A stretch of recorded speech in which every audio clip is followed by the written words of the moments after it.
We recently made a video about Disturbed's phenomenal cover of Sound of Silence. And the people bowed and prayed to the neon god they made. While most people enjoyed that video, one comment that I made seemed to upset a lot of people.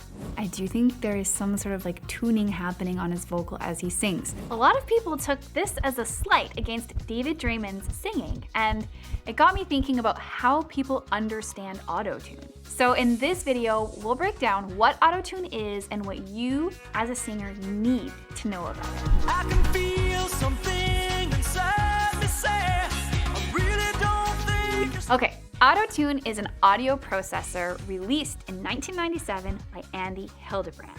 The original intention was to use this to smooth mistakes in a vocal recording, so the artist wouldn't have to redo their entire take. In 1998, Cher released her song Believe. You keep pushing me aside and I can't break through. Which used the software to create this distorted electronic sound that kind of sounded like a vocoder or talk box.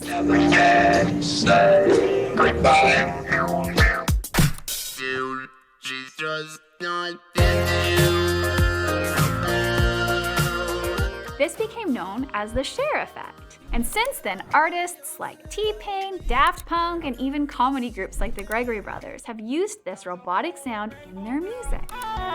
Double rainbow on the way across the sky. Unfortunately, autotune quickly turned into a musical taboo. It was taking the easy way out or cheating. Again, people have such strong opinions about autotune that when I mentioned some of the subtle tuning in the Disturbed performance, some immediately took this as an insult against David Draymond's singing. And that's how deeply ingrained this hatred of autotune is. But the thing is, you can't cheat at music because music isn't a competition. We don't create music to be any better than anyone. We create music to express ourselves. So if subtle correction or even wacky robotic sounds help you to express yourself, that's amazing. Autotune is just another tool musicians can use to express themselves. Now, it's important that we try not to compare our own raw vocals with someone else's thoroughly mixed and potentially tuned vocals. And to me, that's the frustrating part, because I've seen so many singers get discouraged because they don't sound like their favorite singers. For me personally, I've gone into the studio and I've sung and I thought I did a great job. And then I've heard my raw vocal back. And I remember the first time, like it was yesterday, I nearly burst into tears. And in that moment, I swore to myself I would never, ever sing again and I would just quit. An hour later, my producer had fully adjusted and tuned my vocals and it sounded amazing and I settled down, but it was very humbling and shocking for me because I'm used to hearing things a certain way and I didn't realize that without any instrumentation or effects on my voice, that's what it sounded like. So even if your favorite singer doesn't specifically use autotune, there's equalization, compression, distortion, reverb, or, and I've done this myself in the studio, taking several takes that are edited together. You pick the best one, you do this one line 18 times, and then you do the next line 18 times, and then you just pick the best parts. And that's what you hear on the radio or streaming platforms. That's the industry standard for music. Okay, so I've got my handy dandy microphone and David is going to be putting some effects on my voice. So first I'm gonna sing for you with nothing. You're just gonna hear my raw vocal. So let's start there. There's a fire starting in my heart, reaching a fever pitch and it's bringing me out the dark. Okay, so that is a raw vocal. Now we're gonna hear that back again, but this time you're going to hear it with some auto-tune. There's a fire starting in my heart, reaching a fever pitch and it's bringing me out the dark. Okay, so that changes things a bit. Now we're going to hear it again, and this time it's going to have auto-tune and reverb.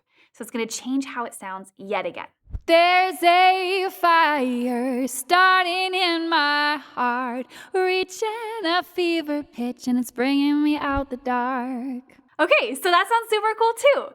Now we're gonna hear it another time, and this time it's gonna be fully mixed. It's gonna have all the things, it's gonna be balanced, it's gonna have the effects. This is more what you would hear or expect to hear if we were gonna release this as an official recording. See if you can hear the difference. There's a fire starting in my heart, reaching a fever pitch, and it's bringing me out the dark. Okay, so I would love to hear from you. Which of those options did you like best? And could you tell the difference between them? All right, for fun, David's gonna add a whole bunch of auto-tune. I wanna sound like Daft Punk, so let's do that and we'll listen back. There's a fire starting in my heart, reaching a fever pitch, and it's bringing me out the dark. Even live performances are produced. So the music you hear at a concert is probably not raw audio. If it's going through a microphone, it's being mixed. So when we approach music from a place of judgment and criticism, we harm ourselves the most. We need to give ourselves permission to explore and play and make mistakes. It's part of the process. You're the only one in the world with your voice and your story to tell. And we have more access than ever before to different tools to help us tell our stories. So if auto-tune doesn't help tell your story, then that's okay. Keep exploring till you find a sound that does. And don't be afraid to use all of those tools. Give yourself permission and space to grow as a singer and an artist. So I hope that this brings some clarity to you around auto-tune and vocal effects and what they are. And I hope that you walk away from this realizing that you've got a beautiful, unique voice that is just yours. And you can spend time doing the exercises, studying how your voice works to refine and build and grow and develop it and learn to love it. And the next step, the next side of the artistry experience is the ability to use all of these incredible tools to add those effects to create a sound that you love. So enjoy, happy practicing, and I'll see you around.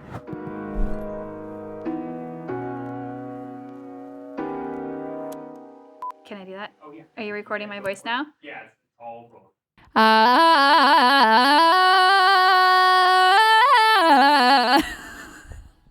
Okay, hold on. Do you believe in life after love? Can you work with that?